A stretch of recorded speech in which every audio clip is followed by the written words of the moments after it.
Ah ouais. Ah, c'est génial. Incroyable. C'est trop bien d'être là. Ouais, trop content. content. Ouais. L'eau est incroyable. Le bleu est magnifique, je trouve.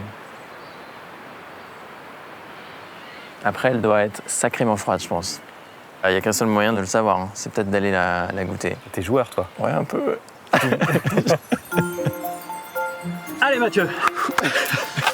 Attends, je vais la goûter. Ah, un truc qui est étonnant, c'est qu'elle est douce. Et tu sais ce que ça veut dire? Non. Bah, ça veut dire qu'il y a bien des glaciers qui sont au-dessus de nous. Je sais pas si j'ai une si bonne idée que ça. Allez, l'aventurier polaire, là. Allô. Eh bien bonjour à tous les amis, je suis très heureux de vous accueillir dans un des plus beaux pays au monde pour vos nouvelles échappées belles, la Norvège. Alors je ne vous cache pas qu'avant de partir, je n'imaginais pas que je vous dirais bonjour torse nu, en caleçon, prêt à me jeter dans de l'eau glacée, mais ça doit être ça de partir voyager avec un aventurier polaire, puisqu'aujourd'hui on va arpenter ce pays avec ce garçon. Il s'appelle Mathieu Torder, il a 30 ans et c'est l'un des explorateurs les plus en vue de sa génération. Mathieu, vous le connaissez peut-être parce qu'en 2019, il a réalisé une expédition absolument fantastique. Il a traversé une partie de l'Antarctique, près de 1200 km, en solitaire pour rejoindre le pôle Sud, et c'est le plus jeune homme de l'histoire à avoir réussi à atteindre ce point emblématique de notre planète. Alors ce qui est génial, c'est qu'avec lui, on va s'immerger dans ces grands espaces. Et là déjà, on va essayer de s'immerger dans l'eau glacée. Moi, je vous cache pas que j'y vais, mais que comme d'habitude, j'ai un petit peu peur. Ça glisse un peu, on respire.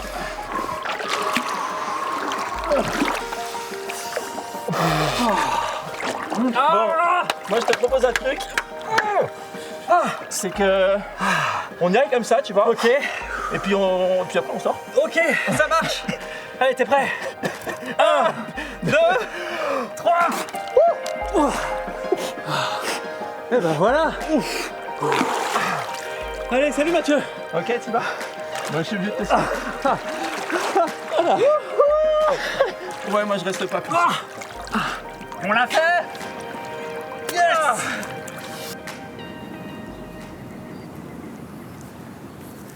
Elle était à quelle température l'eau à ton avis, Mathieu? Je dirais 6-7 degrés. Ouais, maxi. Eh bien les amis, ici avec Mathieu, on a envie d'aller répondre à une question. C'est pourquoi est-ce qu'on se sent aussi bien lorsqu'on se trouve dans les grands espaces? Alors ouvrez grand vos chakras, installez-vous confortablement et surtout prenez une grande respiration. Je vous parle avec le cœur. Vous allez vivre un voyage absolument extraordinaire avec nous. Pareil pour l'aventure les amis? Pareil pour l'aventure Mathieu? C'est parti. C'est parti.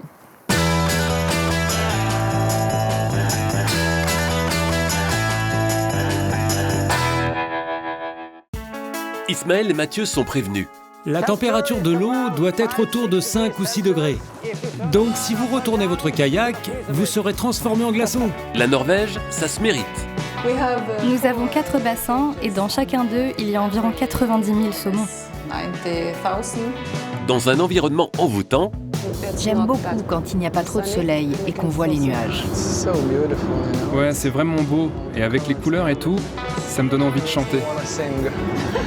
une culture riche en surprises. La plus grosse interrogation, c'est l'œil. Est-ce que je vais vraiment le manger ou le laisser? Je vais voir, je ne sais pas encore. Une invitation au voyage. Moi, je suis persuadée que la meilleure façon de voyager à tout âge, c'est le bateau. On a tout à disposition et on n'a que le plaisir de regarder et puis de se promener éventuellement aux escales. Avec en point d'orgue. J'aime bien être ici là, à Jotunheimen, c'est le plus haut massif du pays. D'accord. Ils appelaient ça le Chamonix norvégien, parce que c'est là qu'il y a le plus de montagnes et c'est un haut lieu de l'alpinisme du pays. La rencontre avec un géant de glace. Les glaciers, ils descendent, ils bougent. Le spectacle qu'on a sous les yeux là, il est éphémère. Moi, c'est ça que j'aime bien, c'est ce côté un peu unique en fait dans chaque découverte, dans chaque rencontre avec un glacier. Cette ambiance de rêve, ça vous donne envie d'aller là-bas? Ah vas-y. Ouais, j'ai envie. Welcome to Norway.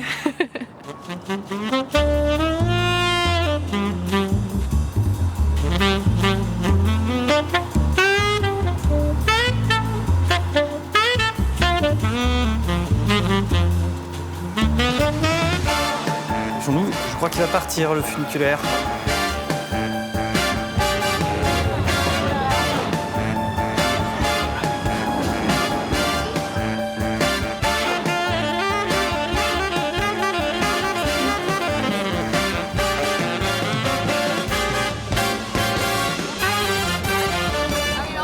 Il y a des jeunes, hein? Ouais, j'ai lu que c'était une ville très étudiante, Bergen. Ah oui. Bah, deuxième ville du pays, hein. À peu près vrai. 300 000 habitants. Et c'est la capitale des fjords, Bergen. Elle est surnommée comme ça, cette ville.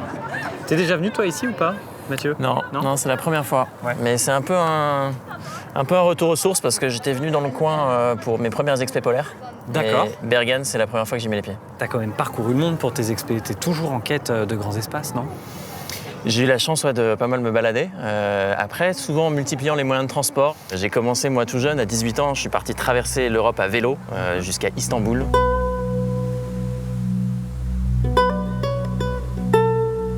J'avais jamais fait de voyage longue distance, mais j'ai pris un vélo et puis je suis parti comme ça tout seul. Un peu naïf, mais finalement c'était ma première expérience de voyage itinérant et d'aventure. À 18 ans, c'est pas mal quand même. Ouais. Et puis ça s'est jamais vraiment arrêté après. Et puis il y a un voyage qui a forgé pas mal mon parcours. C'était un tour du monde que j'ai fait en 4L. Et ça, c'était en 2013. J'avais 21 ans et je suis parti pendant 1 an avec mon ami d'enfance.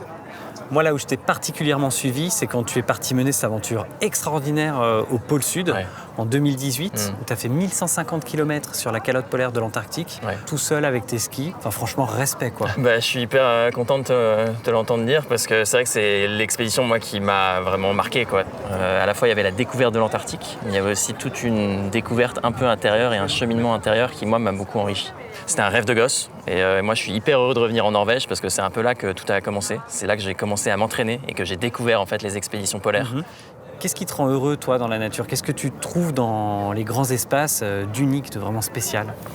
Mais moi, j'ai grandi en ville. J'ai pas grandi à la campagne ou dans pleine nature, mais j'ai eu la chance d'y être exposé assez jeune parce que j'ai été scout pendant longtemps. Ah, d'accord. Ouais, et quand on est scout, on apprend à faire des cabanes, à se débrouiller, faire des feux, dormir dehors. Et en grandissant, j'ai voulu continuer un peu ces modes de vie-là. Et quand je me retrouve dans un désert ou dans un grand espace, je trouve que on revient à des choses essentielles. Bon, on va voir en bas. Bah ouais. À quoi elle ressemble, cette ville? Ouais. Ça a l'air très sympa. On entend un peu la rumeur, rumeur de la ville.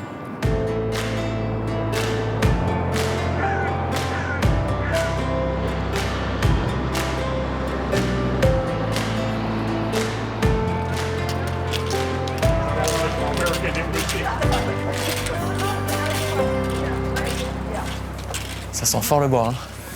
Ouais, c'est ce qui te saisit dès que tu arrives dans ce quartier. C'est étonnant. Hein.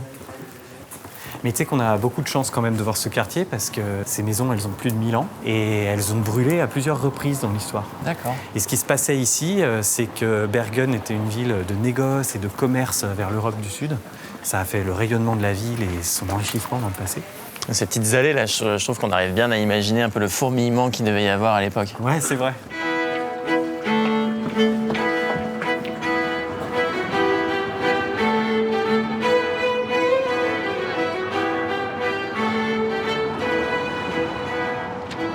Quand tu pars en expédition, le dernier moment en ville, c'est un moment important pour toi à chaque fois?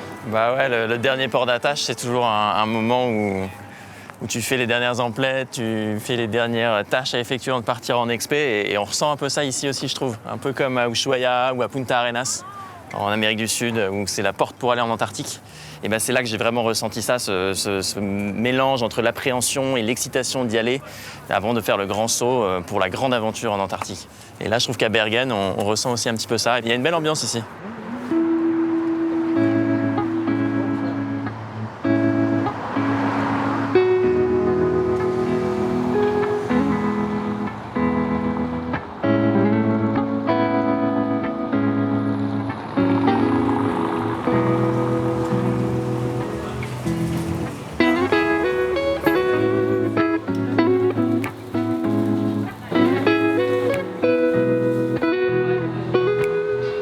C'est pas un étal de poisson, c'est une bijouterie quasiment. Ouais, ça y ressemble.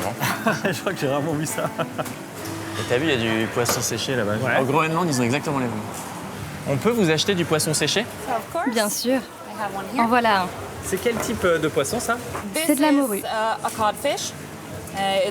Il est pêché au nord de la Norvège, au large des îles Lofoten. Il est séché, pendu à l'extérieur pendant des semaines et des mois. Et vous mangez souvent du poisson séché en Norvège ou pas? Oui, c'est la tradition.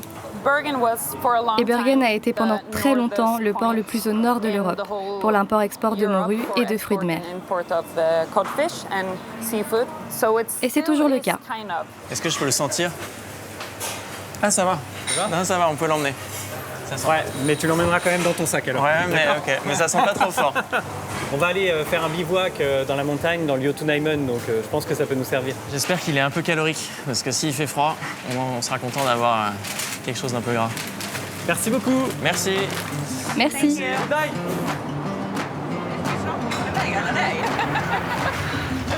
C'est très joli ici.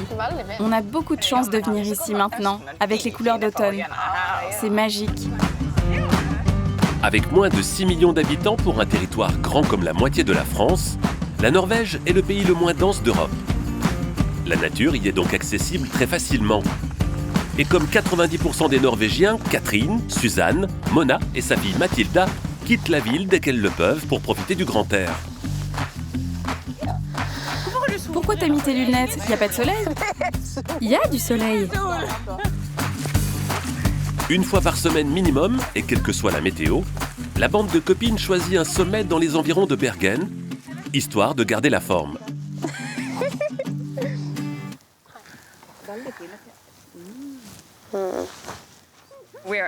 On est littéralement au milieu d'un tableau. En hiver, tout est blanc et vous avez l'impression que le Père Noël se cache juste derrière. Et puis vous avez l'été où tout sent l'herbe fraîche. On adore ça. Et donc on y va aussi souvent qu'on peut.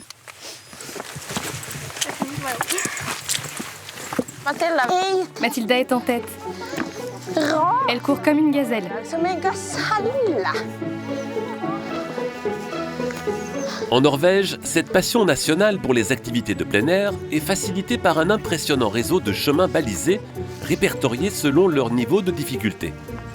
Regarde comme c'est beau. C'est fantastique. Ouais, c'est vraiment beau. Dès leur plus jeune âge, les enfants sont encouragés à pratiquer toutes sortes de sports en extérieur afin d'apprendre ce qu'ici on appelle le friluftsliv, soit l'art de profiter de la nature pour ses bienfaits physiques et psychologiques. Il y a beaucoup de brume. Ici, on voit Rundemannen, juste devant. Le sommet atteint, Ah, c'est nouveau. la petite troupe part se reposer dans l'une de ces cabines toutes proches. Ces petits refuges de jour ou de nuit, Trop mignon. la Norvège en compte près d'1 millier, disséminés partout sur le territoire et accessibles pour la plupart gratuitement. À l'intérieur, une autre facette de la culture scandinave se retrouve à l'honneur. C'est un peu trop chaud. Le hygge, ou l'art de profiter de son temps dans une ambiance cosy. Regarde le petit clown. Un vrai petit clown. C'est comme un pic d'endorphine. Quand on arrive en haut, on est super heureuse parce que d'habitude, on est plutôt stressé. Quand on marche, on atteint le sommet, on mange un morceau et puis tout va mieux. C'est une sorte de thérapie gratuite.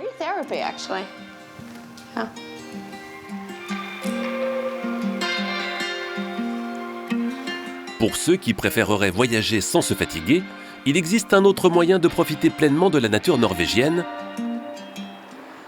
le van.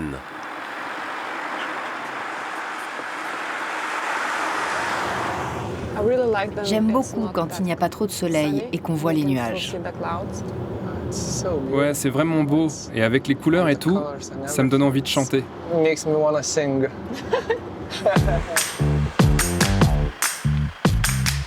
Thomas et Simona sont lituaniens et vivent en Norvège depuis 10 ans maintenant. Après plusieurs week-ends passés à rouler et camper dans leur ancienne voiture, ils ont décidé d'investir dans un camion et de l'aménager avec soin. Tu as fini ton sandwich, chérie? On a tout cet espace pour stocker la nourriture ou ce que l'on veut. Et il y a tout ce dont vous avez besoin pour cuisiner, le gaz, l'eau courante. Là, on a un frigidaire très accessible. Et ici, tout ce qu'il faut pour faire un bon dîner, les casseroles et les poêles. Donc quand on se dit « Ok, partons pour le week-end », on a juste à ranger nos affaires dans les placards, rouler, s'arrêter, ouvrir les portes arrière. On choisit toujours les plus belles vues et là, on peut savourer. C'est notre petite maison quand on est loin de notre maison. Allez, commençons. En Norvège, la loi permet de s'arrêter n'importe où à condition de se tenir à 150 mètres des habitations.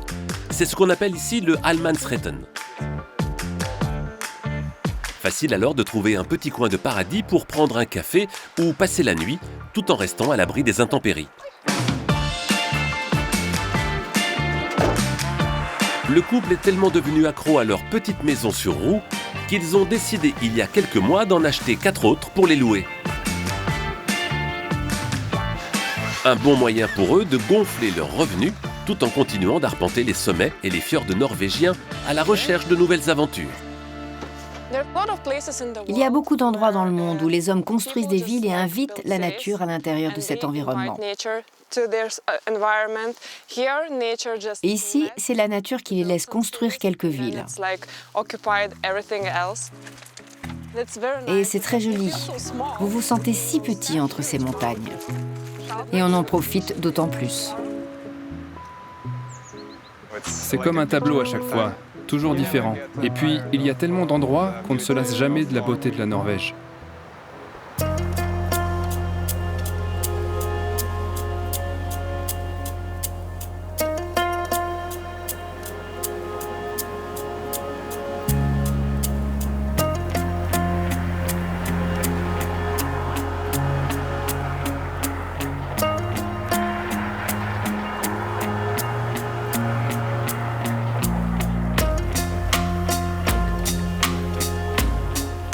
Bah là, franchement, Robin, c'est extraordinaire. Hein. Je sais pas ce que t'en penses, Mathieu, mais là, je viens de me prendre une vague de dingue dans la figure. La température de l'eau doit être autour de 5 ou 6 degrés. Donc, si vous retournez votre kayak, vous serez transformé en glaçon. Je te confirme qu'elle est bien froide. Bah, merci de nous emmener faire tout ça, hein, Robin. Moi, ce qui m'a attiré dans ton parcours, c'est cette académie que tu as créée pour emmener des enfants dans la nature. Dans notre école, on apprend à des enfants en difficulté comment surmonter les blessures de la vie. On veut leur montrer que tout est possible.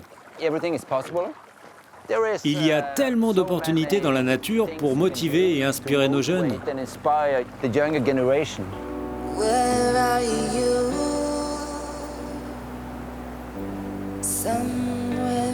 C'est fascinant quand même, je trouve, le concept de fjord, parce que là, moi j'ai l'impression d'être sur un grand lac, mais en fait c'est la mer.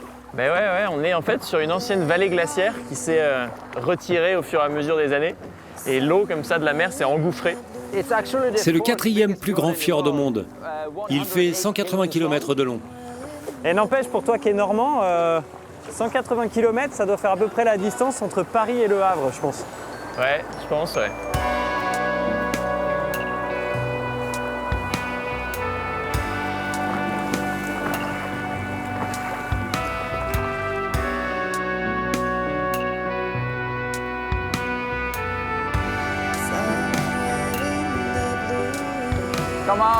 Allez, on accélère.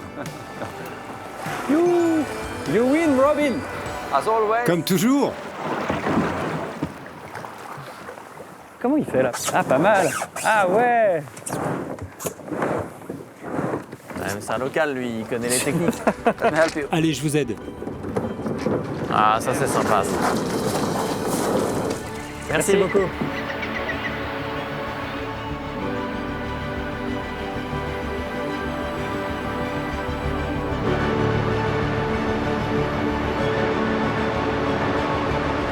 Venez voir cette vue. Yeah. Ah ouais. Ah oui, quand même.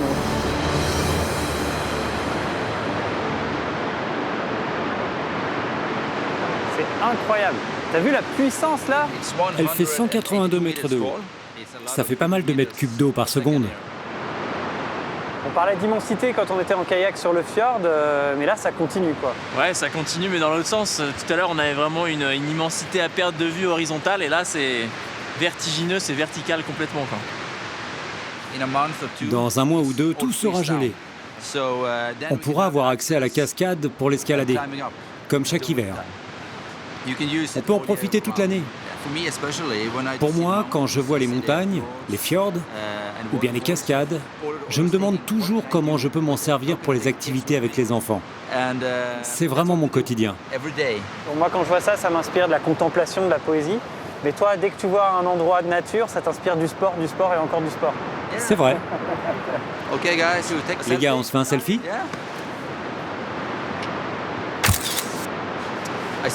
Je vois que ton pantalon est mouillé, même trempé. Allons jusqu'à mon chalet pour que je t'en prête un. Bah là, je te cache pas que j'ai envie de t'embrasser quand tu me dis des choses pareilles. Ok, let's go.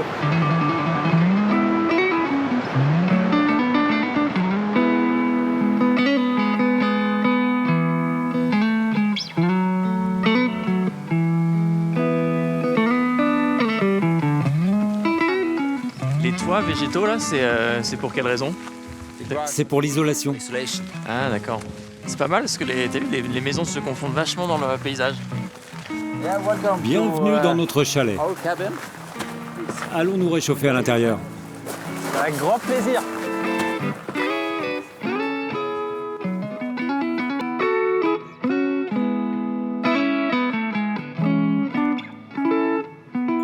Eh bien, pour finir cette journée, je vous propose notre jus de pomme local. Il est fabriqué juste au bout de la rue. La Normandie nous suit parce qu'entre les chaumières et le jus de pomme. Ouais, c'est clair que là, t'es chez toi. À la tienne? Oui, on dit santé en français. Skål. Skål. Allez, bah, skål. Skål. Skål. C'est bien ça. Ah oui, c'est bon. Ouais, c'est très bon. C'est très doux. Et je te regardais, moi, aujourd'hui, Robin, et je pensais à cette académie de la nature que tu as créée. Qu'est-ce qui te guide? Parce qu'il faut quand même une sacrée énergie, au-delà de l'amour de la nature et du plaisir d'être dehors, pour mener des projets pareils, non? Le point de départ, c'était il y a 10 ans, quand j'ai perdu mon frère. Il a eu une crise cardiaque après un entraînement de natation aux États-Unis. Nous étions tous les deux nageurs professionnels. Avant ça, Alex et moi discutions souvent du moyen de changer la vie de certains jeunes grâce à la nature. Et 10 ans plus tard, nous voyons ces magnifiques jeunes arrivant chez nous, mais avec le regard fuyant. Nous essayons de trouver leur moteur intérieur. Et pendant les stages dans notre académie, on peut voir les sourires revenir. C'est une manière magnifique d'honorer la mémoire de ton frère. Et j'ai super hâte, moi, de rencontrer un petit peu tous les élèves qui participent à ces classes.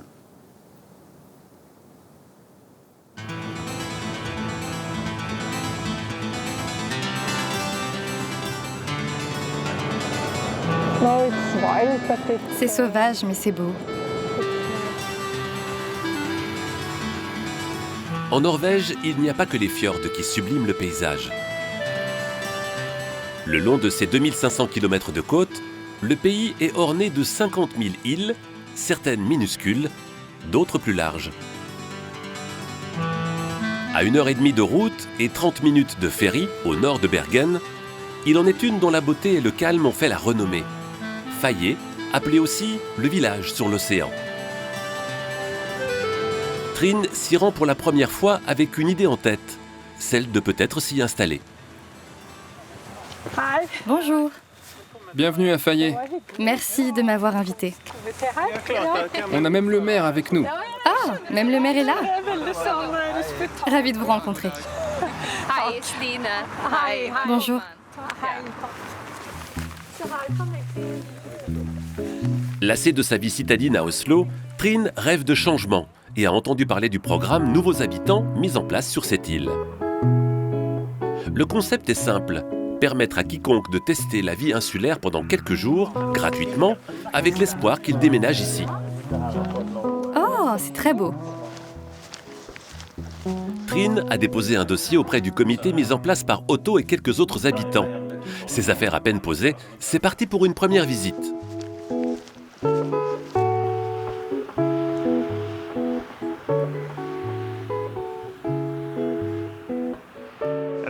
D'ici, tu vois toute l'île. Et là-bas, c'est plus désertique avec le phare qui est par là.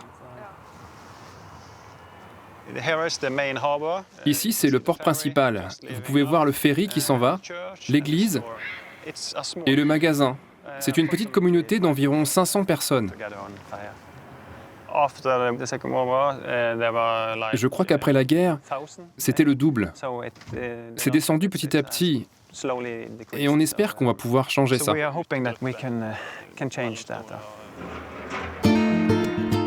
Pour faciliter l'installation de nouveaux habitants, Fayet a décidé de mettre la main à la poche. Les premiers mois de loyer sont offerts et en cas de construction d'une nouvelle maison, 50% des travaux seront remboursés. Malgré sa petite taille, l'île a de gros moyens et quelques atouts. Un ferry gratuit reliant le continent 12 fois par jour, un supermarché, une distillerie, un médecin disponible 24 heures sur 24 et quelques emplois à pourvoir. Le tout dans un cadre de vie aussi pittoresque qu'apaisant, très loin des turbulences citadines.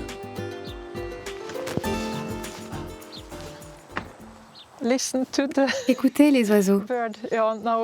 C'est très beau pour les yeux. C'est un sacré contraste avec ma vie habituelle. Peut-être que je vis une vie trop chargée à Oslo. Et ce contraste me fait me sentir bien. Oui, c'est très joli. Je suis né et j'ai grandi sur Fayet. Je suis un grand patriote. On a de bonnes conditions de vie ici. Une vie relaxe. On a besoin de faire quelque chose pour que des jeunes, notamment, emménagent sur l'île. On a besoin de plus d'enfants.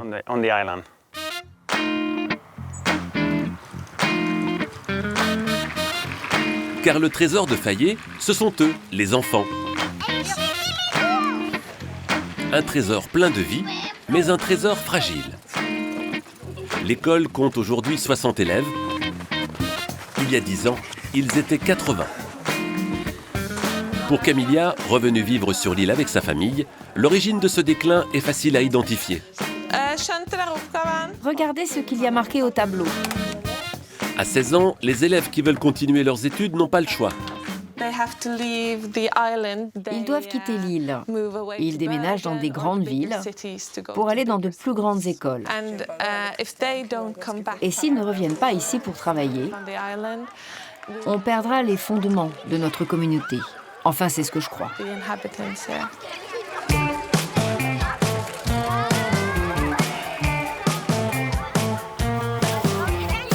Voilà pourquoi le programme Nouveaux Habitants comporte aussi des avantages pour les familles qui viendraient s'installer.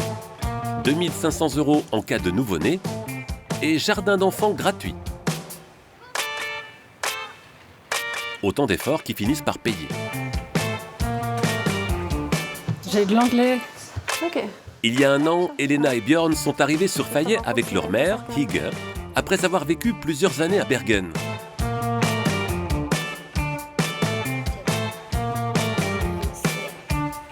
Cela faisait longtemps que cette native d'une autre île norvégienne souhaitait retrouver un cadre de vie plus calme pour elle et sa famille. Alors voyons page 16. C'est assez différent, c'est certain. Tout est si près, on ne perd pas de temps à aller d'un endroit à un autre ou dans les bouchons. C'est bien plus facile. Les enfants vont au football, à la piscine, ils font la cuisine ensemble, passent du temps avec leurs amis. Ils sont assez libres et je trouve que c'est assez sûr.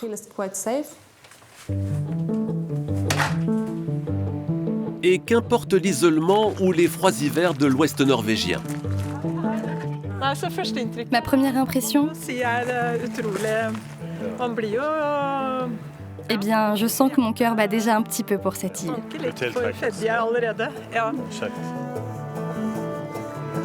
Il est à Fayet, toujours une maison, une table où se réchauffer.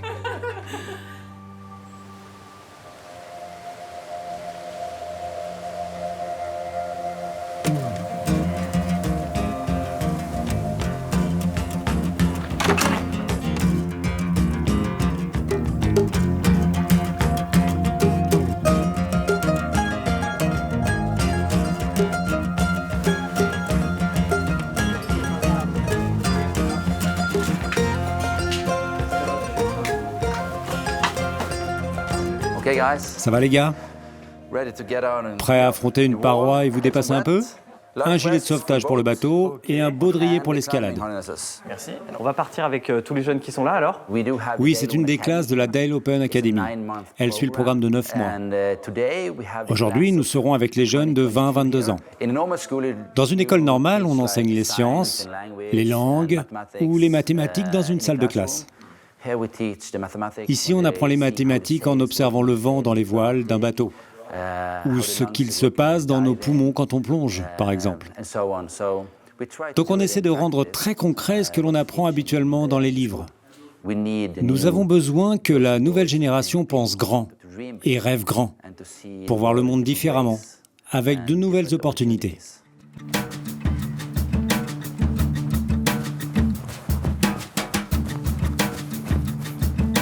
Bon, ça va, vous êtes contents d'aller faire de l'escalade les jeunes? Oui, j'ai hâte. Et c'est toujours comme ça? Tous les jours vous faites des choses comme ça? Oui, mais ça dépend vraiment de la saison. Et ça vous apporte quoi de venir faire ça ici alors? Ce sont des moments où l'on peut être nous-mêmes, essayer de nouvelles choses. On peut aussi se faire des amis. Et on se fixe de nouveaux objectifs, tous les jours, pour essayer de repousser nos limites. Pour vous, le système scolaire classique, vous n'y allez plus en fait? Je n'y vais plus depuis 2 ans. J'ai déjà fait une année ici et c'est comme ça que j'ai trouvé ce que je voulais faire pour le reste de ma vie. Je travaille ici maintenant. Ah oui, d'accord. Donc toi, tu as même trouvé ta voie ici alors? Oui, et je pense que cette école peut aider beaucoup de jeunes, comme mes copains ici. Ça va? Bah ouais, nickel. T'as pas mis ton gilet de sauvetage? Non, Ah voilà, c'est ça les aventuriers. Je suis un mauvais élève, mais je vais le mettre. Vous êtes prêts? Ouais. Bienvenue à bord. Allez. On y va.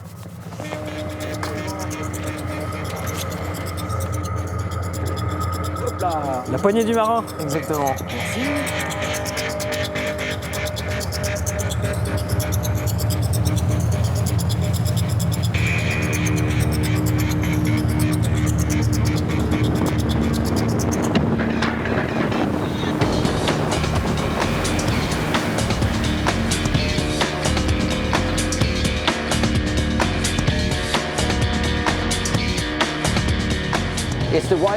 On est en terre viking ici. Quand tu es en dehors, tout devient une question de survie. Si tu échoues ici, tu es mort. Les conditions ici sont plus rudes que dans les fjords ou la haute montagne. On est sur l'océan, la mer du Nord. Et on adore ça. Tu vis dans un livre d'aventure, toi, quand tu es ici. Hein? Oui, à chaque jour sa nouvelle aventure. Et c'est ce qui me maintient en forme. Je trouve ça assez fabuleux de aussi jeune en fait d'être exposé à tu vois, aux fjords, aux montagnes. Enfin, c'est un univers fabuleux.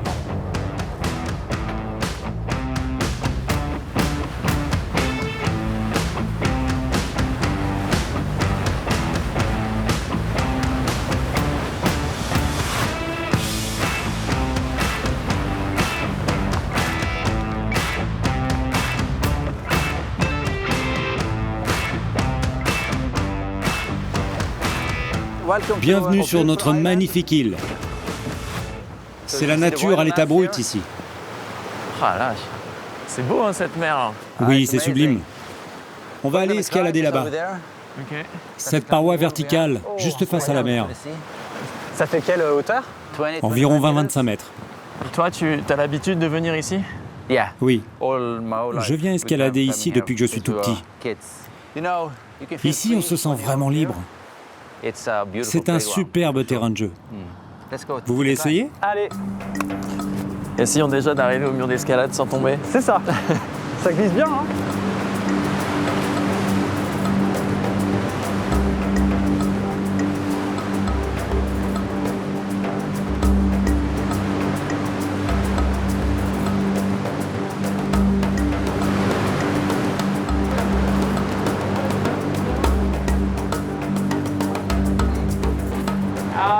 T'as une prise sur ta gauche.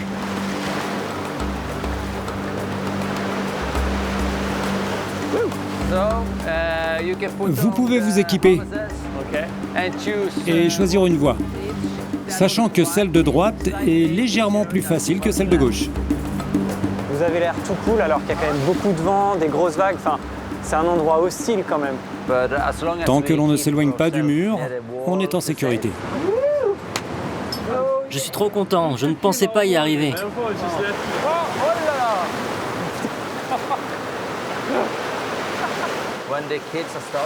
Quand les jeunes arrivent ici, ils sont aussi loin de leur zone de confort que vous, là maintenant. Ils arrivent de différents coins de Norvège, n'ont jamais fait ça dans un contexte comme celui-là. Et durant leur cursus, ils apprennent à connaître ce nouvel environnement et surtout à rester calmes. Je peux y aller? Ok, Mathieu en premier. Allez Mathieu. Ok, allez. Merci. Bon Mathieu, c'était un plaisir de te connaître. Écoute, vraiment, c'était cool. Voilà. Allez. Tu t'appelles comment? Laurent.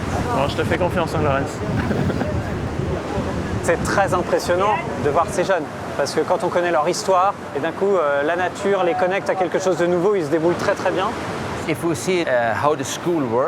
Quand on regarde les statistiques en Norvège, on peut voir que 2 enfants sur 5 sont en échec scolaire.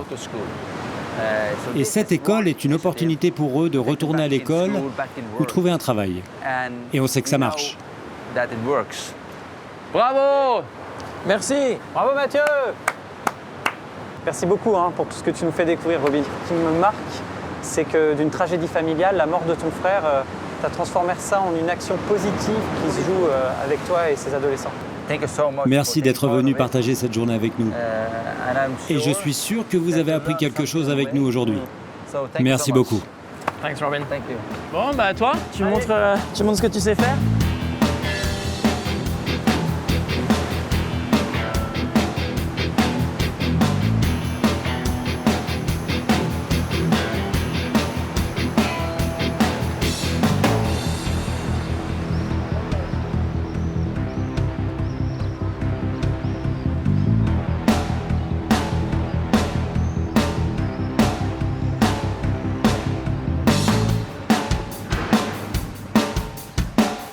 Bon, c'est cabine 617 pour moi. Moi, je suis 629, je dois être un peu plus loin. Ok, bah voilà, c'est ici. Alors. Voyons voir ça. Eh ben, c'est sympa. Ouais, ça suffit, hein. Bah, je vais voir la mienne et puis on se retrouve peut-être sur le pont. Ouais, ça marche. À tout de suite.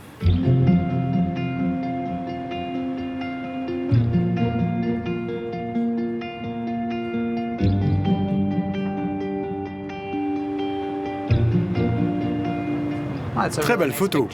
Merci beaucoup. Vous venez d'où? On habite à Brooklyn et la famille de Kyle est originaire de Bergen. Nous voyageons sur les traces de sa famille. Ah d'accord.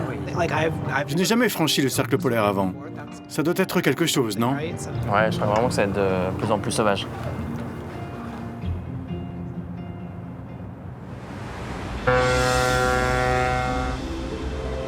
S'il est un fil qui relie le sud de la Norvège à l'extrême nord, une ligne de vie indispensable aux habitants du littoral, c'est bien lui, l'express côtier de la compagnie Hurtigruten.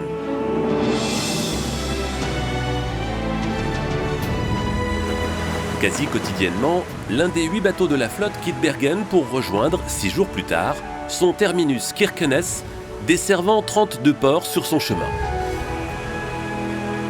Un vaisseau mythique aux yeux des Norvégiens, comme à ceux du capitaine. Là-bas en face, il y a 2 ferries qui passent. L'Hurtigruten est important pour beaucoup de gens sur la côte, moi y compris. Quand tu grandis là, tu le vois toujours passer devant chez toi. Mon père m'a dit que j'avais 6 ans quand j'ai décidé de devenir officier de navigation. C'était le plan pendant toutes ces années.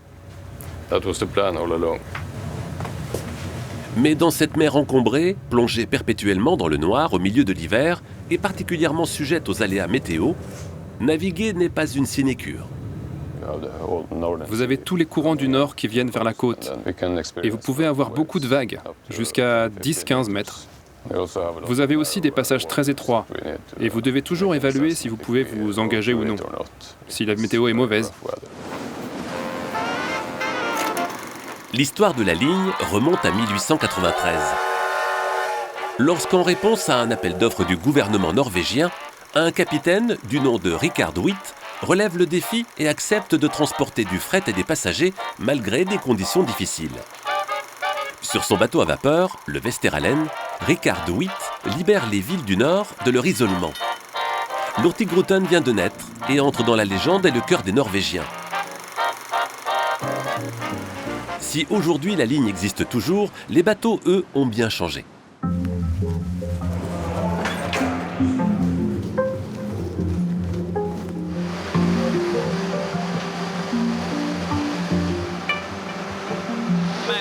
Ici, c'est la salle des machines. On a tout remplacé. Et ça nous a demandé beaucoup de travail. Le navire avance à 27 km/h de moyenne grâce à ses 2 moteurs flambant neufs, dotés d'un nouveau système de filtres réduisant de 30% leurs émissions de particules. Mais ce n'est pas la seule nouveauté. Ce bateau est aussi le premier bateau hybride de la compagnie. Voici le tableau de contrôle pour les moteurs électriques.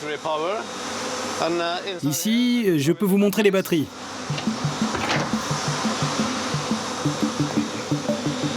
Voilà, à l'intérieur de ces compartiments, vous avez les rangées de batteries, une de chaque côté, et on peut faire avancer le bateau uniquement avec elles, mais seulement pour un temps très court, une demi-heure peut-être.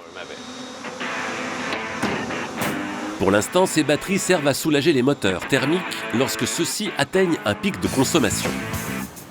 La compagnie souhaite s'inscrire dans son époque et prendre le virage écologique.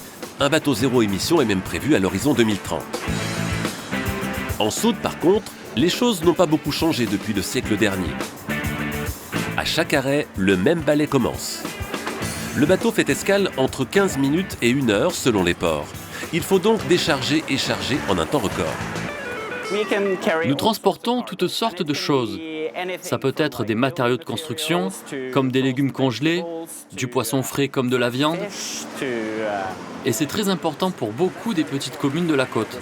Tout particulièrement dans le nord de la Norvège, où ça prendrait plus de temps de transporter ces biens autrement. Par exemple, si vous pensez utiliser un camion, c'est sûrement plus facile de tout transporter par la mer.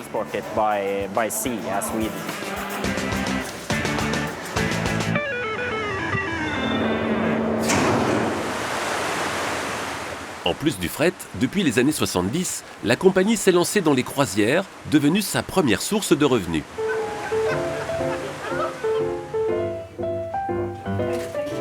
Salon cosy et restaurant panoramique, dans les étages l'ambiance est au repos et à la contemplation.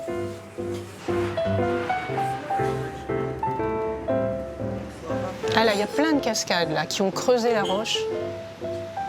C'est joli parce qu'il commence à y avoir du orangé, du vert clair. Pour son anniversaire, Véronique s'est offert avec sa fille et sa mère un cadeau qui ravit cette dernière. Moi, je suis persuadée que la meilleure façon de voyager à tout âge, c'est le bateau. On a tout à disposition, on a un hôtel, un restaurant et on n'a que le plaisir de regarder et puis de se promener éventuellement aux escales. Et dans ce bateau à taille humaine, l'expérience dégage une saveur particulière. Le bateau de croisière classique, souvent il fait un peu clinquant, puis il est énorme. Là, ça reste à taille humaine, et puis c'est le bateau des Norvégiens. On voit les gens monter à bord, descendre, juste pour une nuit, juste pour un bout de trajet. On n'a pas trop l'impression d'être des touristes. On a plus l'impression d'être embarqués là, dans un moment de vie locale. Sous ces airs de paquebot, l'Hurtigruten est donc bien plus qu'un bateau. Une idole de la culture norvégienne.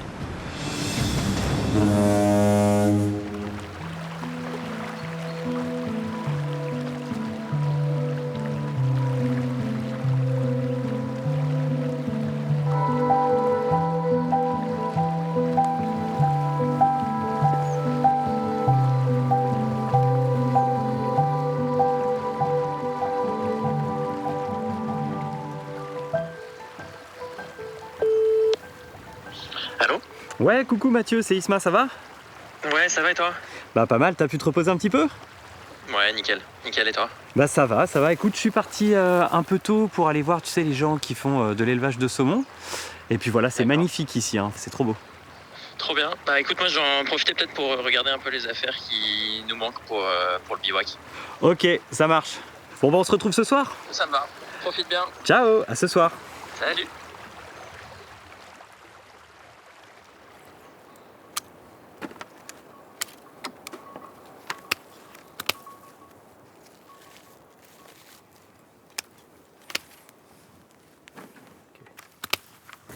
Salut gros. Ah. Bonjour. Bonjour. Oula. C'est pas facile de te rejoindre, hein, ça monte. Bienvenue à Svanay. C'est très silencieux cette forêt. En fait, je t'ai retrouvé avec le bruit de ton sécateur. Ça va? Qu'est-ce que tu coupes là? Je coupe du genévrier. Ok. On l'utilise pour fumer le saumon. Oui. On prend des branches bien vertes pour donner une délicieuse saveur au saumon. Tu veux m'aider? Bah écoute, avec grand plaisir. Voilà. Parfait. J'aime beaucoup cette forêt. Il y a une ambiance extrêmement calme, très douce. Et tu vois, moi, je suis venu en Norvège pour découvrir les paysages norvégiens. On va dire être en immersion dans ces paysages. Et là, je découvre encore quelque chose de nouveau. Je suis née, j'ai grandi ici. Puis j'ai quitté l'île pendant 9 ans. Mon premier enfant est né à Oslo. Et quand ma fille a eu 2 semaines, mon mari et moi, nous avons décidé de ne plus jamais vivre en ville. J'aime cet endroit, c'est calme et apaisant.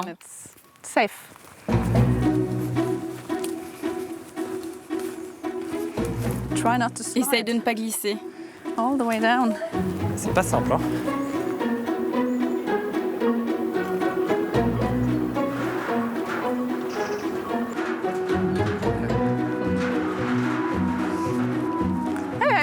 Salut papa. Bonjour monsieur. Hi. Enchanté. Enchanté. Voici mon père. Tu vas pouvoir te joindre à nous pour visiter notre élevage de saumon. Bah avec grand plaisir. Tu es le bienvenu. Je vais vous donner un gilet. Ah oui. La sécurité avant tout. Tenez. Et là, c'est écrit que c'est un bateau 100% électrique. Oui, on l'utilise presque tous les jours. C'est important de s'adapter au changement climatique. On a 2 bateaux électriques pour se rendre dans nos 2 fermes qui fonctionnent aussi totalement à l'électricité.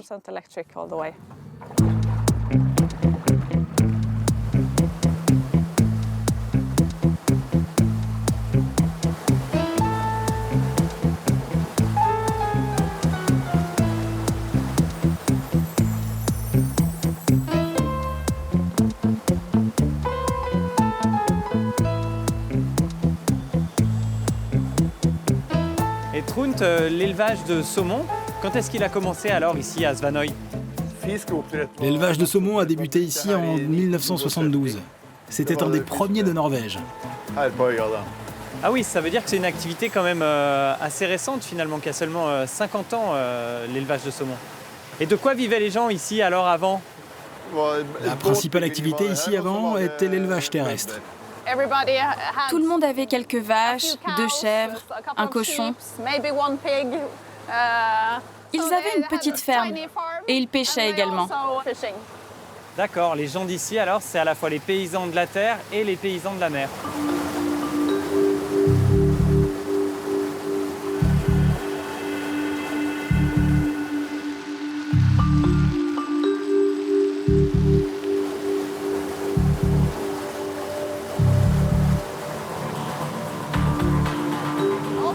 Tous les saumons nagent là, dans ces bassins. Ah oui, je vois les poissons qui sautent à la surface là.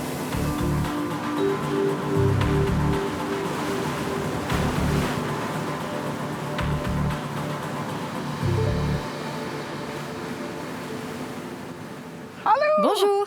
Hi. Salut maman. Bonjour. Allô.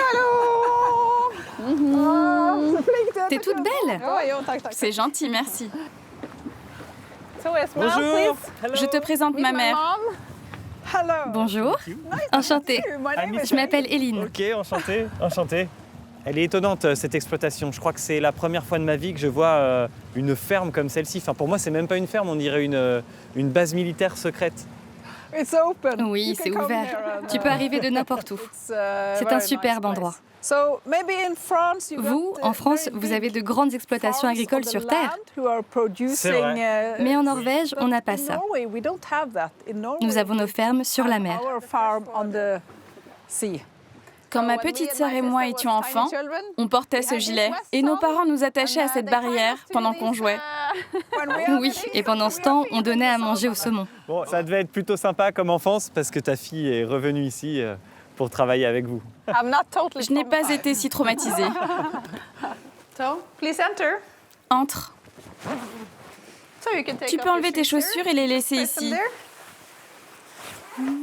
C'est la première fois que je vais visiter une ferme en enlevant mes chaussures, Gro. Bienvenue dans la tradition norvégienne.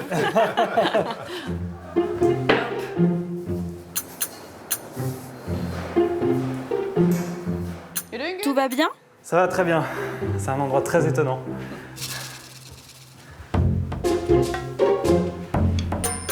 Waouh!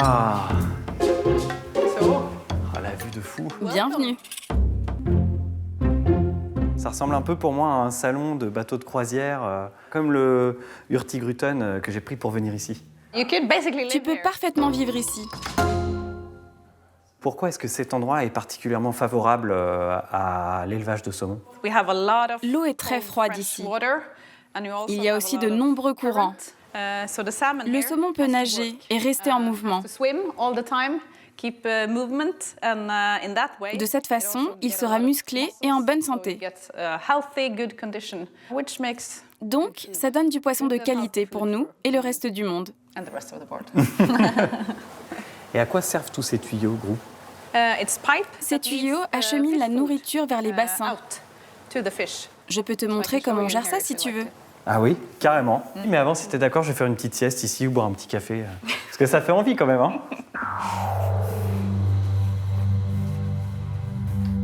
Ça va, Aline? Tu joues à la console de jeu, là, c'est ça? Je contrôle ce que les poissons mangent. Mais c'est ultra technologique, parce que là, je vois que tu as les caméras de vidéosurveillance, la température de l'eau, le niveau d'oxygène dans l'eau. Enfin, c'est vraiment la ferme 2.0, quoi. C'est très stimulant de travailler avec ça. Nous avons 4 bassins et dans chacun d'eux, il y a environ 90 000 saumons. On a aussi investi dans 25 lasers. Tu peux en voir ici en action. Ils éliminent les poux sur les saumons. Et comment on faisait avant les lasers alors? Pendant de nombreuses années, on utilisait des produits chimiques ou des médicaments. On ne veut plus les soigner comme ça. Et c'est maintenant interdit en Norvège. On a donc dû trouver d'autres méthodes. C'est ça. Pour moi, tu sais qu'ils voyagent beaucoup. Je rencontre des éleveurs un peu partout dans le monde. Et il y a beaucoup d'éleveurs aujourd'hui qui essayent de changer leurs pratiques, de les améliorer pour bien justement être plus résilients par rapport aux enjeux climatiques et environnementaux. Je pense que tout le monde essaye de faire de son mieux. Parce qu'on comprend que pour perdurer, on doit prendre soin de la nature autour de nous.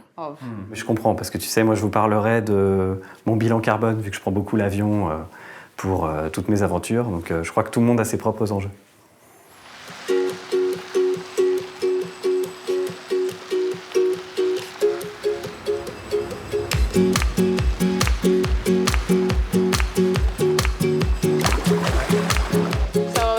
Ça te dit de venir dîner avec ma famille ce soir?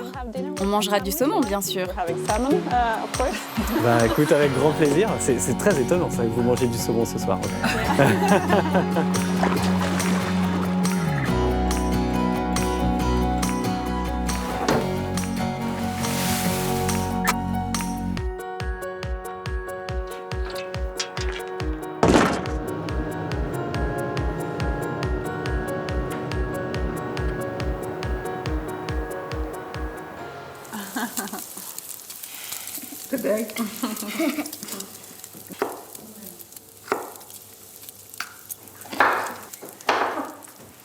Bon alors, t'as vu beaucoup de saumon aujourd'hui? Quelques centaines de milliers. Ouais. Moi, j'adore voir ça de mes propres yeux. Ça met des visages, tu vois, derrière une activité dont on parle beaucoup et qui pose aussi question. Donc voilà, j'adore découvrir ça comme ça. Ça, c'est le saumon qui vient de ta ferme? Oui. Il est en maturation depuis quelques jours. Là, je le coupe en petits cubes que je vais faire mariner pour des Pokéballs. Ah, donc c'est Pokéball ce soir. Et Grou, vous mangez quand même pas du saumon tous les jours ici? Presque. Ça ne me dérange pas de manger du saumon grillé tous les midis. Quelques jours par semaine, on cuisine du saumon pour le dîner. Des Pokéballs et des sushis presque tous les week-ends.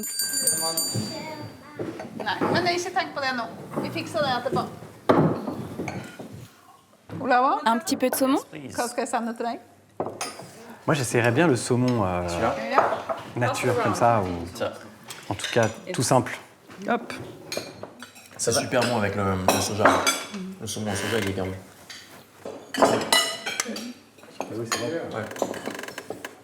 Et je retrouve dans le goût un peu l'odeur du genévrier qu'on a cueilli hier.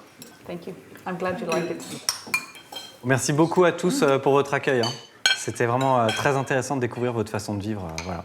C'était vraiment des très bons moments. Merci d'être venu. C'était un plaisir de t'accueillir.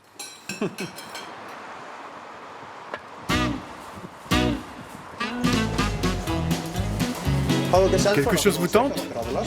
Celui-là et celui-là. En Norvège, le saumon ne tient pas toujours le haut du pavé.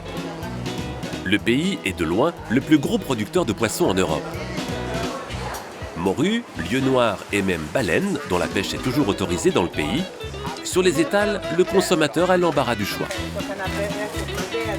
Mais chaque année, à l'approche de Noël, un invité de marque fait son grand retour. Et ça ici, c'est du lutefisk. Le lutefisk, c'est une de nos spécialités, très enracinée dans notre culture. Demandez à mon père ou mes grands-parents, et ils vous diront que s'ils ne mangent pas au moins un lutefisk une fois par an, la vie ne vaut pas la peine d'être vécue.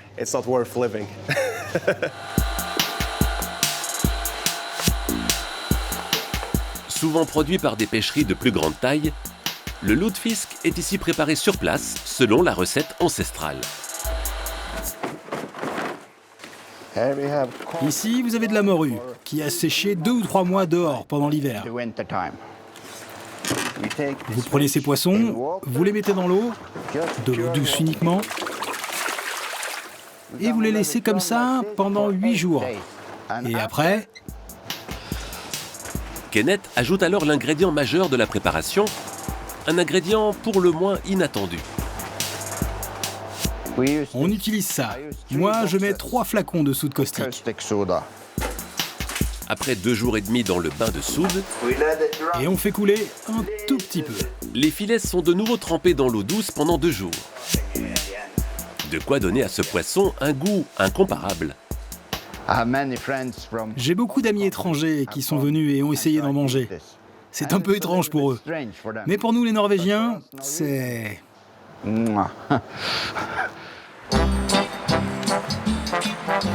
Traditionnellement dégusté entre octobre et décembre, le lutefisk compte en effet un certain nombre d'amateurs qui ne manqueraient d'ouverture de la saison pour rien au monde.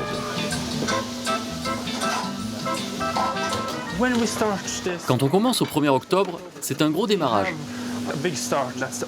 C'est la seule chose qu'on vend ce jour-là. Les gens réservent même un an à l'avance.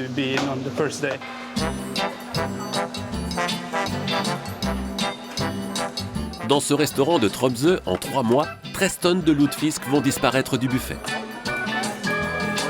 La tradition veut qu'il soit accompagné de patates, de purée de pois, de bacon et de moutarde de Dijon. Trond et Torhild sont venus ce soir goûter au millésime de l'année. Heureux de retrouver les saveurs de ce plat cher à leurs papilles, mais au goût difficile à décrire. Si c'est bien préparé, c'est comme de la gelée du point de vue de la consistance. Mais quel goût ça a, c'est dur à définir. C'est incomparable à quoi que ce soit. C'est pour ça qu'on est dingue à propos de ce plat. C'est très bon, surtout avec beaucoup de bacon. Et si Trond et Torhild sont proches de perdre la tête pour ce poisson, en Norvège, d'autres sont prêts à en manger.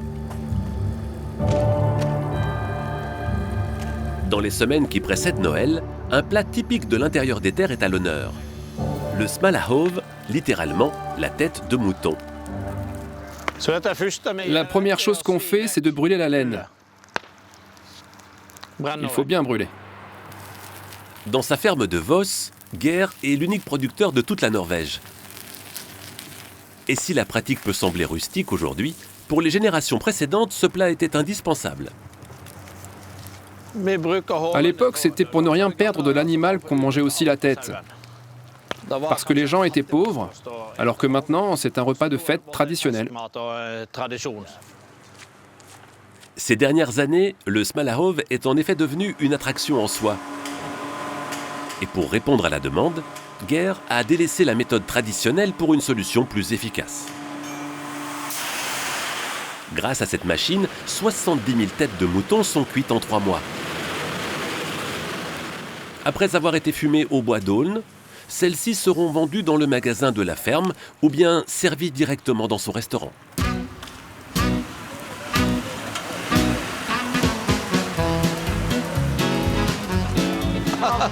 Bonjour. Maintenant, vous allez pouvoir entrer. Pour ce groupe d'amis, manger un smalahove est l'occasion de passer une bonne soirée. Et pour Marianne, l'occasion de tester ses limites. La plus grosse interrogation, c'est l'œil. Est-ce que je vais vraiment le manger ou le laisser? Je vais voir. Je ne sais pas encore. Un petit peu. Ça sent magnifiquement bon. Peau, joues, lèvres, langue, tout se mange. Magique. Et pour l'œil, mieux vaut ne pas trop réfléchir. Il faut prendre tout le globe? Oui, tu peux tout enlever.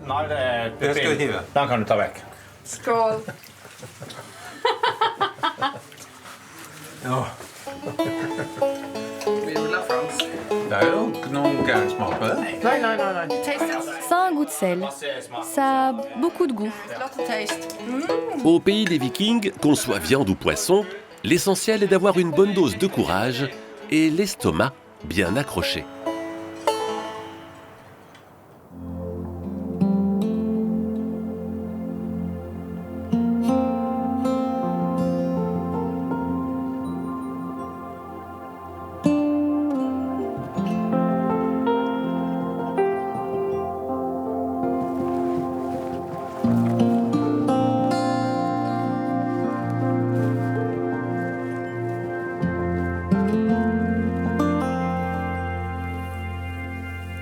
Bon là Mathieu, on a encore franchi un palier dans le niveau de beauté, c'est extraordinaire ici. Hein. C'est magnifique. J'aime bien être ici là, à Jotunheimen, c'est le plus haut massif du pays. D'accord. Ils appelaient ça le Chamonix norvégien, parce que c'est là qu'il y a le plus de montagnes, et c'est un haut lieu de l'alpinisme du pays.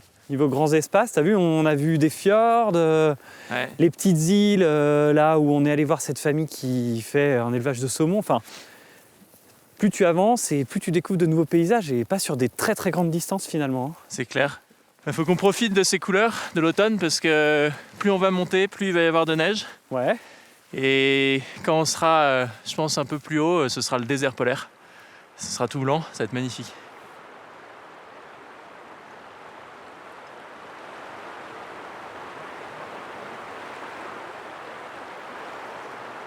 Je crois bien qu'il va falloir traverser. C'est l'aventure. C'est ça. Je te laisse ouvrir la voie. Allez. Alors fais gaffe, ça peut glisser, je pense quand même. Waouh. Il y a des pierres sur lesquelles on peut s'appuyer. Alors va peut-être un peu plus doucement pour moi, Mathieu.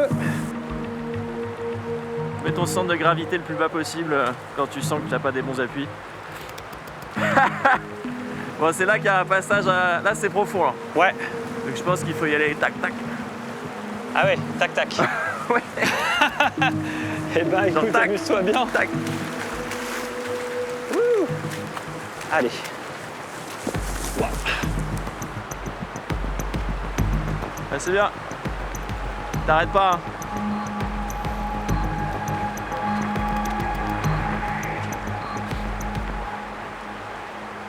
Ça va? Bon, elle est froide, mais... C'est bien, mon grand.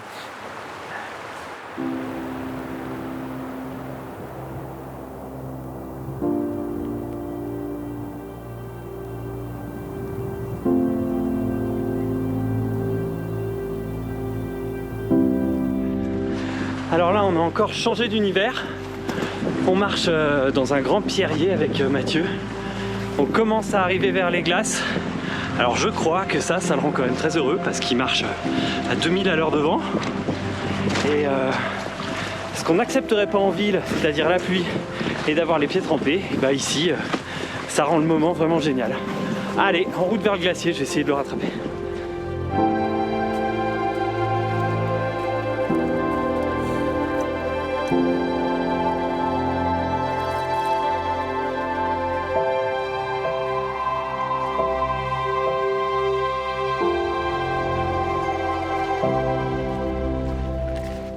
Pour tes retrouvailles avec les glaces, t'as choisi la bonne météo, hein? Ouais, là c'est pas de bol, mais ça ne nous empêche pas de voir le glacier. Qu'est-ce qui te touche autant, toi, dans cet élément? Les glaces, moi j'adore parce que chaque paysage est un peu unique. Tu vois, ce qu'on voit là, si tu reviens l'année prochaine, ce sera pas forcément la même chose parce que les glaciers, ils descendent, ils bougent, ils coulent. C'est pareil avec la banquise, c'est pareil avec les calottes polaires. Elles sont en mouvement permanent et donc le spectacle qu'on a sous les yeux là, il est éphémère, mais très spécial. Et moi c'est ça que j'aime bien, c'est ce côté un peu unique en fait dans chaque découverte, dans chaque rencontre avec un glacier. D'accord. Ce que je te propose, c'est qu'on s'équipe, on va mettre des crampons, des baudriers. Ok. Et puis on va aller marcher un petit peu sur le glacier et rencontrer Lys, qui est glaciologue. Malgré la pluie, je pense que ça va être intéressant.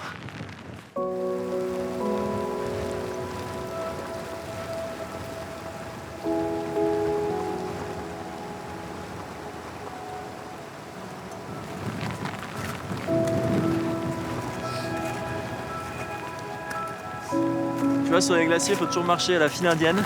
Ok. Parce que si tu as une crevasse que tu vois pas, et ben ça évite que les deux tombent en même temps. Donc il vaut mieux qu'il n'y en ait qu'un seul qui tombe.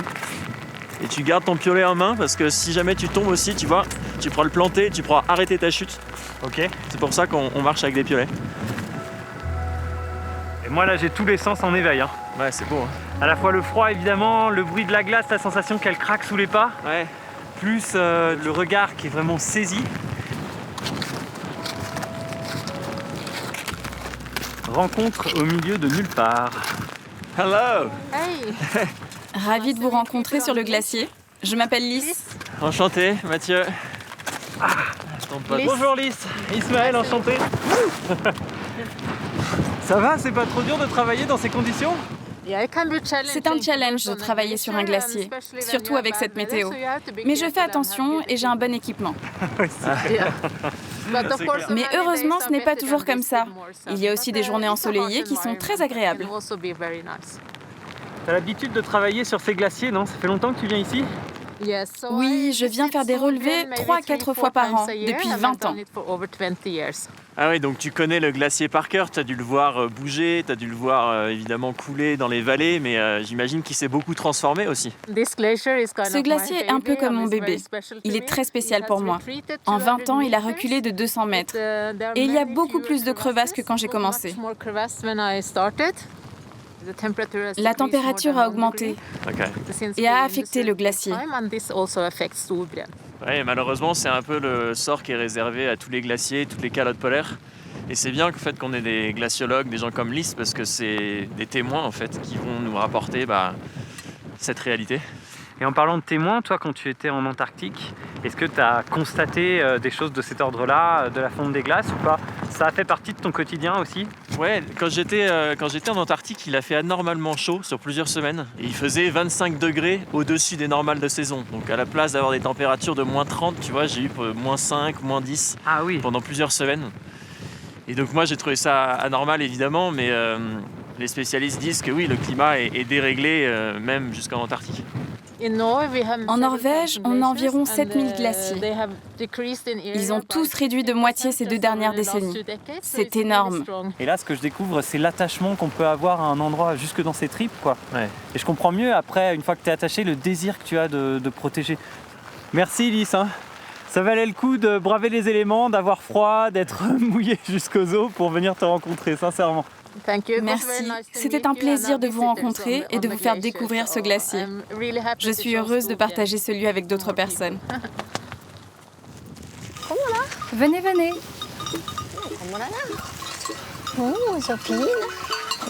Mais oui, t'es jolie.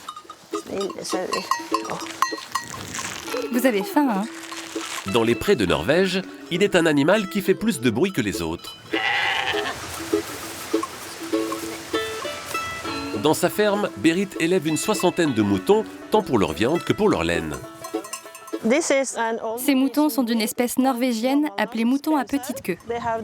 Ils ont une double toison qui leur permet de rester dehors pendant l'hiver, car ils ont ces longs crins à l'extérieur et ce duvet très doux à l'intérieur. La pluie et la neige vont juste glisser dessus et tomber. Particulièrement adaptée au climat local, cette espèce avait pourtant quasiment disparu au siècle dernier. L'industrie lainière leur préférait des variétés plus blanches afin de transformer leur toison plus facilement. C'était sans compter sur l'amour qu'entretiennent les Norvégiens pour leurs bêtes et leur histoire, car cette race de moutons existait déjà au temps des Vikings. Avec leur laine, ces derniers fabriquaient leurs voiles et leurs habits.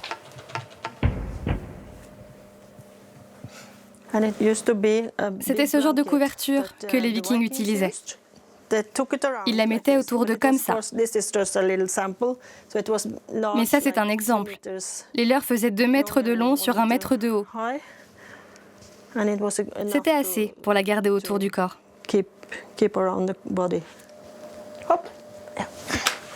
Depuis, les Norvégiens ont développé une certaine passion pour la laine. C'est assez répandu de filer sa propre laine. Presque toutes les femmes de Norvège savent tricoter, mais aussi beaucoup d'hommes. Moi, je fais aussi mes propres motifs. C'est supposé être des moutons. Et quand on ne sait pas tricoter son pull à la main, on peut aussi demander à des professionnels.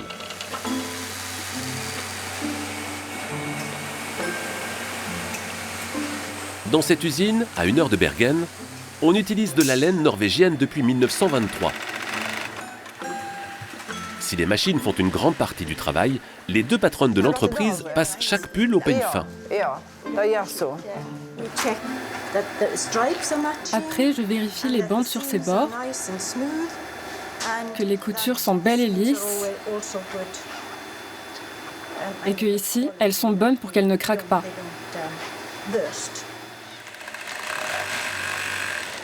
Particulièrement adaptés à la météo locale et aux activités extérieures, les pulls norvégiens sont réputés pour être intemporels. Si vous en prenez soin, vous pouvez le garder pour longtemps et le donner ensuite à vos enfants. Personne ne peut remarquer que votre vêtement a 40 ans.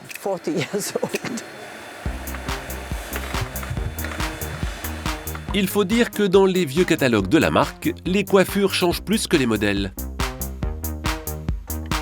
À 30 ans, Stéphanie va bientôt reprendre les rênes de l'entreprise. Mais pour l'instant, c'est encore sa mère qui dessine les collections, avec toujours le même objectif, trouver l'équilibre entre tradition et modernité. Alors, qu'est-ce que tu fais? Je regarde si c'est bon, parce qu'on va bientôt les montrer.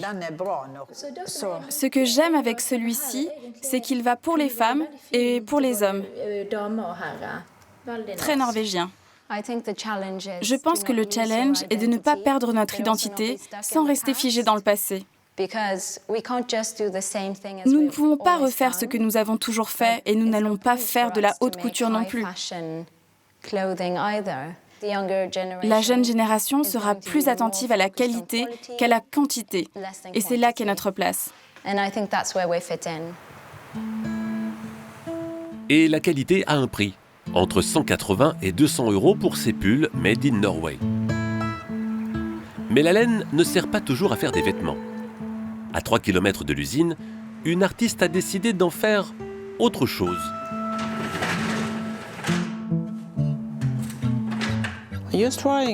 J'essaye de fabriquer une sculpture à partir de cette pièce de laine feutrée.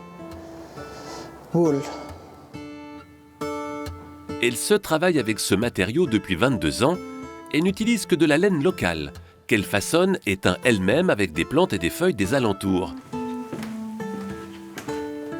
Dans son atelier au bord de l'eau, elle prépare sa prochaine exposition empreinte de nostalgie et d'émotion.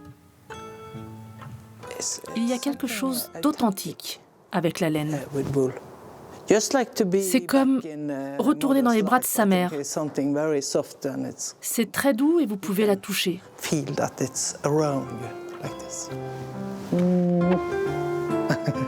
pense que pour nous, c'est naturel.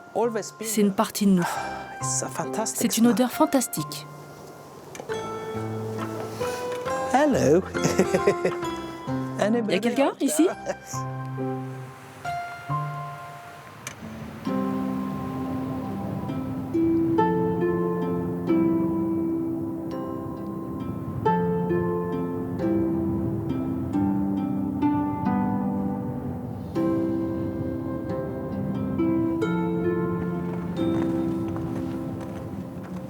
Quand tu vois cette météo, t'as du mal à te dire qu'on est au tout début de l'automne, quoi. Ouais. D'autant plus que tout autour de nous, c'est du permafrost. Et on voulait de la glace et de la neige, on est servi là. C'est quoi le permafrost? Permafrost, c'est le sol qui reste gelé en permanence. D'accord. Et ça veut dire qu'en fait, l'été, il n'y a pas de neige, tout est fondu. D'accord. Mais dans le sol, ça reste gelé. Et j'ai vu qu'il y avait une grotte de glace ici. Ok. Et moi, ça fait longtemps que j'en ai pas vu. C'est un endroit, c'est très impressionnant, tu vas voir. Ouais. J'en ai jamais vu de ma vie. C'est pas vrai. Je ne suis jamais allé dans une grotte de glace. Et ben, il y en a une juste au-dessus. C'est la petite porte là? Ouais. Là, on a l'impression qu'on est dans James Bond. Il y a quelqu'un? Hello? Oui. Oh. Ah, ça s'ouvre dans ce sens. Oh. Bonjour. C'est vous qui travaillez ici? Oui, vous voulez visiter? Bah oui, avec plaisir. Avec grand plaisir.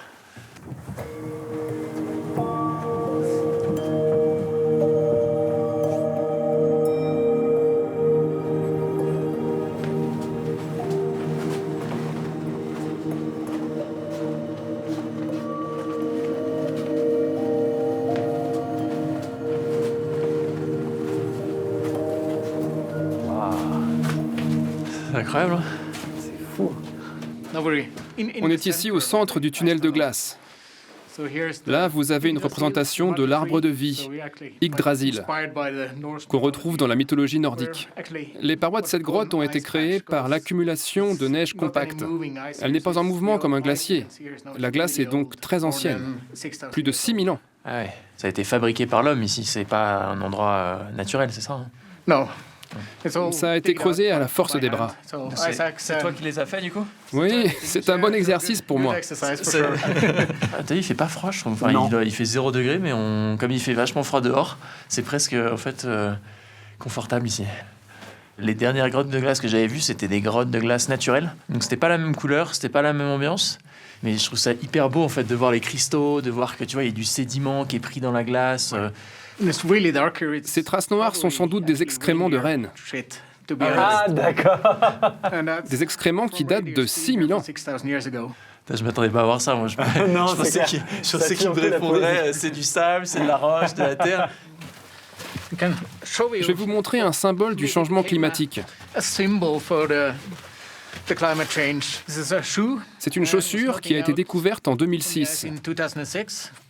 Elle date d'il y a 3400 ans. Ah ouais. C'est la plus vieille chaussure de Norvège qui est restée conservée dans la glace. On a une idée de qui était son propriétaire? Probablement un chasseur de rennes. C'était une activité très courante à l'époque dans la région.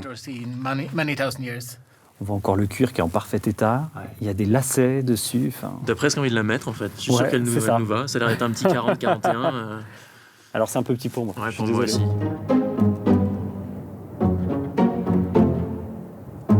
Puis la nuit va pas tarder à tomber là, donc je te propose qu'on se mette en marche et qu'on trouve un bivouac dans pas longtemps. Carrément. T'as une frontale? Ouais, j'ai une frontale. Ok, nickel.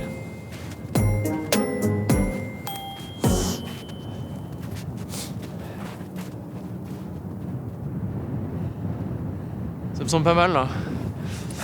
Ça va bien? Ouais, je pense qu'on est bien. Qu'est-ce qui te fait dire que c'est bien comme endroit? Bah, plusieurs choses. La première, c'est que comme tout bon aventurier, il faut planter le bivouac quand il fait encore jour. D'accord. Ok. Non, on va se mettre là, c'est nickel, c'est à peu près plat. Ça crée toujours un sentiment spécial la nuit qui arrive. Ouais, faut qu'on se dépêche. Hein. Tiens, Mathieu. Ouh, j'ai les mains qui commencent à geler là. Et toi, ça te fait rire.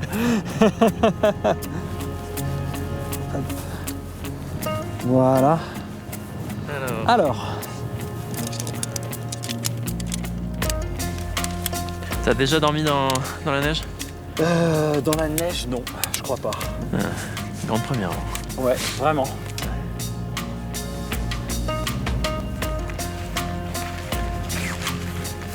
On est pas bien là à monter notre tente? J'imagine qu'en Antarctique, des fois, t'avais des conditions extrêmes pour faire ça, non? Dès qu'il y a du vent, ouais, t'attaches la tente à quelque chose de solide, parce qu'autrement, si elle s'envole, il n'y a rien qui va la retenir. Il n'y a pas un arbre, il n'y a pas un rocher, il n'y a pas un copain. Hop là! On va tendre la tente comme ça, nickel. Voilà, c'est la première sardine qu'on va mettre. Bon, moi j'utilisais mes skis en Antarctique, ça permettait de bien arrimer la tente dans le sol, mais là on va faire avec ce qu'on a. Voilà.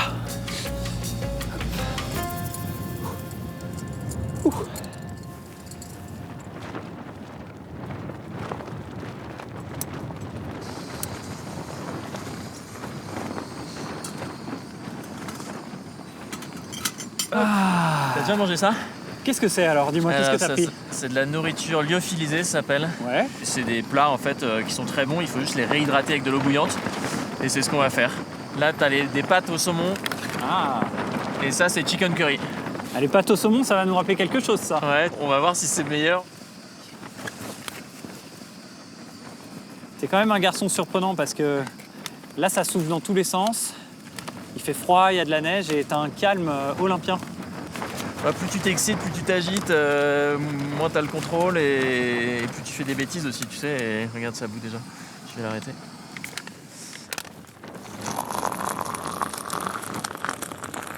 Hop, vas-y, touille un peu pour voir. Ça sent bon. Non mais de toute façon, en expé, tout est bon. Faut qu'on mélange bien et après, il faut qu'on ferme les poches. D'accord. Et qu'on attende 10 minutes, quoi. Et l'avantage, c'est comme c'est chaud là, ça peut te servir de bouillotte le temps que ça se réchauffe. Bon bah à l'attaque. Ouais, t'as faim? Ouais, grave.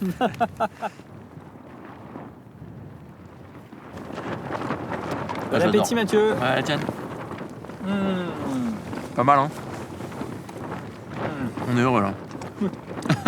La première fois que je t'ai vu arriver, ou tu vois quand on se promenait à Bergen, je te voyais là en jean, t-shirt, basket, et t'étais un garçon comme les autres, et je me disais, imaginez ce garçon en Antarctique. Enfin, je vois que t'es dans le partage, t'es pas forcément juste un solitaire, tu vois. Ça me touche ce que tu dis parce qu'effectivement, moi, j'ai vécu des expériences d'expédition seule, mais en fait, elles avaient du sens que parce qu'elles étaient partagées. Enfin, quand je suis parti en Antarctique, je tirais mon traîneau tout seul pendant quasiment 2 mois. Mais derrière moi, il y avait plein de gens qui me soutenaient. Moi, j'avais monté l'expédition avec plein de gens pour la préparer. Il y avait toute une équipe.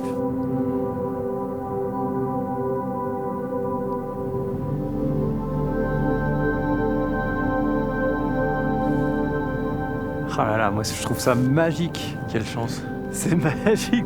C'est comme si le vent était tombé pour nous dire les garçons, sortez de la tente, il y a une aurore boréale dehors. Ouais. Bon, je vois pas ce qu'on pouvait vivre de mieux pour finir ce voyage, Mathieu. Pour finir, c'est incroyable. J'ai pas les mots. Mon grand garçon, quand il voit des choses qui lui plaisent dans la nature, souvent il fait « Merci la nature !» Bah, franchement, merci la nature.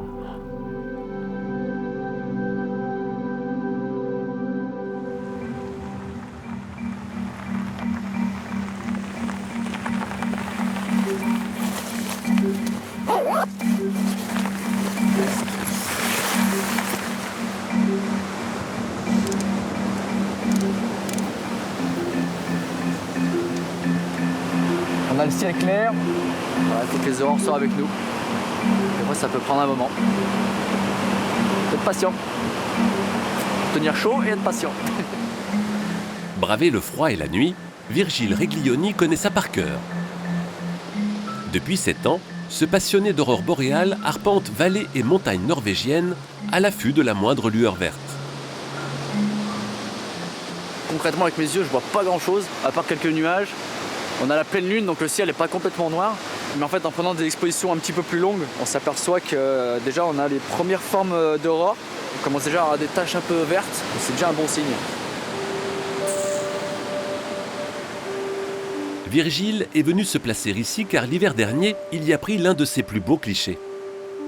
Le Français s'est fait un nom sur la scène internationale grâce à ses photos d'aurore boréale, Phénomène magnifique mais éphémère, difficile à capturer, surtout quand les nuages sont de la partie.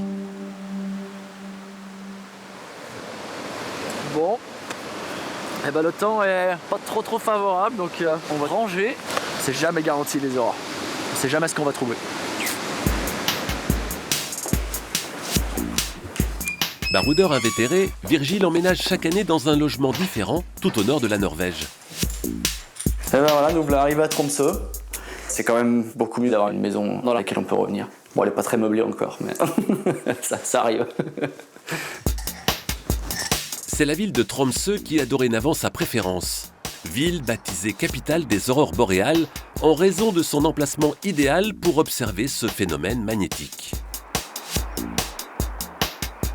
En 2016, après avoir travaillé comme guide en Australie et en Grèce, Virgile, natif de l'Isère, veut aller vers de nouvelles aventures et accepte un contrat en Laponie. Il découvre alors le Grand Nord et les aurores, deux révélations pour lui. Oh, comment ça va? Bien dans mes bras. Tu me fais un café? Aujourd'hui, Virgile travaille exclusivement dans les régions polaires. Les gens réservent exprès pour partir en expédition avec Virgile. Il n'y a aucun autre guide dans cette partie du monde qui a une telle popularité, ni autant de connaissances, donc assurément une réputation grandissante. No comment. Merci. Merci. Merci, you know that way. Yeah. En ce premier jour de la saison, le trentenaire doit former Florian, nouvelle recrue venue d'Allemagne. Je le suivais déjà sur Instagram avant de venir ici. Et j'ai vu son portfolio du Groenland. La lumière est parfaite. La composition, cette ambiance de rêve, ça vous donne envie d'aller là-bas. Bah vas-y. Ouais, j'ai envie. Formation des aurores, météorologie, topographie de la région. Prévoir une aurore boréale n'est pas chose aisée, même lorsqu'on en connaît un rayon. C'est un petit peu compliqué ce soir, ouais. On a une couverture nuageuse qui est très épaisse. J'ai un trou vers 10h30, 11h, à un endroit. Donc il faut essayer d'anticiper où est-ce que se trouve être dans le ciel. Et une fois qu'on l'a trouvé, essayer de le suivre. Pour que si l'aurore arrive, on puisse être placé juste en dessous. Et ça, c'est pas facile. Il faut y aller, il faut essayer, il faut tenter, il faut multiplier ses chances. Si on tente pas, on n'a rien.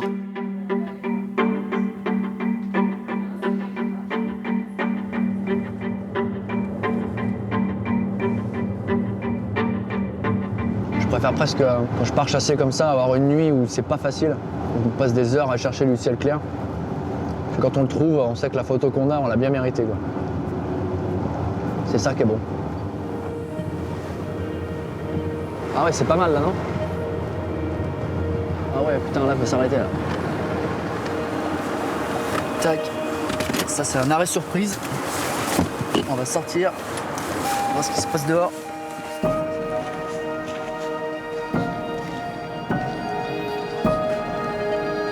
Ça peut être pas mal aussi.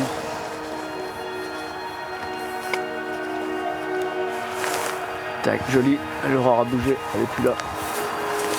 Je vais essayer de me mettre de l'autre côté là-bas.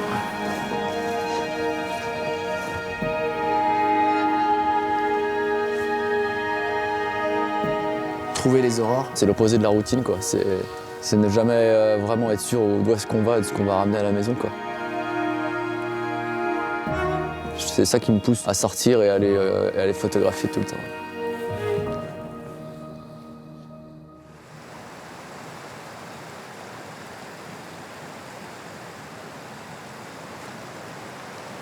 Bon, c'est presque la fin de ce voyage, Mathieu. Eh oui, toutes les bonnes choses ont une fin. Comment tu vois l'avenir, toi? T'as une idée déjà? C'est quoi l'avenir d'un explorateur, alors? Bah écoute, moi je vais me rediriger vers les glaces, alors cette fois vers l'Arctique.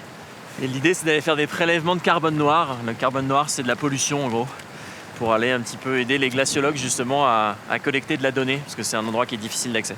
C'est à la croisée de l'aventure, du sport et de la science. Bon bah je te souhaite d'être heureux dans cette vie, hein. Merci. Qui a l'air de t'emplir pleinement, donc voilà. Une belle aventure tous les deux ici. Ouais, c'est clair, vraiment. Merci. Et bien voilà les amis, c'est ici que se terminent nos échappées belles spéciales en Norvège avec Mathieu Torder. Vous savez qu'on est venus ici tous les deux en se posant une question.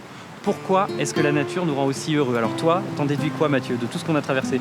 Et bah quand, tu vois, on s'est reconnecté à des choses simples de la vie, un bon bivouac, un bon repas chaud, et puis on a vu des choses magnifiques. On a eu la chance de voir de la neige, des glaciers, des fjords, des aurores boréales. C'est vrai, c'est vrai. C'était une magnifique parenthèse de vie.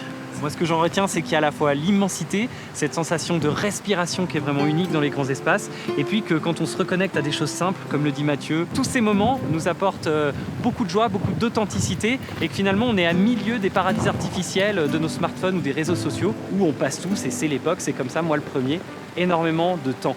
Et puis à titre personnel, j'ai été traversé par beaucoup de pensées pour vous faire une petite confidence pendant cette aventure.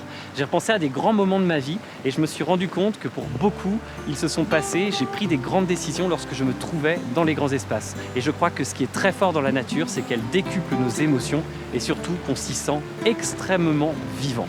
Bon là, il commence quand même à pleuvoir sévèrement. Alors, si les grands espaces de la Norvège vous manquent, vous le savez, il y a le replay pour revivre nos échappées belles, les amis. Et puis j'espère qu'avec Mathieu, on vous a vraiment donné envie de prendre des chaussures de marche et d'aller découvrir la nature autour de chez vous. Allez, à bientôt pour de nouvelles aventures, au bout du monde, juste à côté de chez vous. Ciao!